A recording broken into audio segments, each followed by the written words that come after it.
کہا جاتا ہے کہ سلطان محمود غزنوی کے ذہن میں ہمیشہ 3 سوال کھٹکتے رہتے۔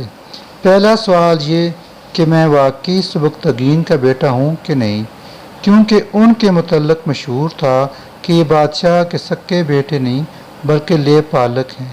دوسرا یہ کہ علماء واقعی انبیاء کے وارث ہیں۔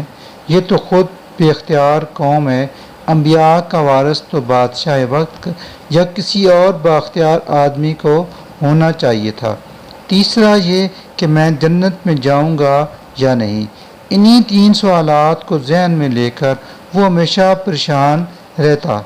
ایک مرتبہ کسی سفر سے واپس آ رہا تھا کہ راستے میں ایک طالب علم کو دیکھا جو کتاب ہاتھ میں لیے ایک کباب فروش کے دیے کے پاس کھڑا ہے۔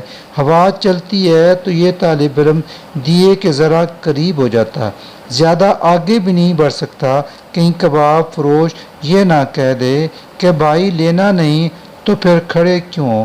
سلطان محمود نے جب یہ منظر دیکھا تو خادم کو حکم دیا کہ مشعل اس طالب علم کو دے دیا جائے۔ خود اندھیرے میں گھر تشریف لے گئے۔ اسی رات خواب میں حضور نبی اکرم صلی اللہ علیہ وسلم کی انہیں زیارت ہوئی۔ آپ صلی اللہ علیہ وسلم نے ایک جملہ ارشاد فرمایا اور سلطان محمود کو اپنے 3 سوالوں کے جواب مل گئے۔ معلوم ہے وہ جملہ کیا تھا؟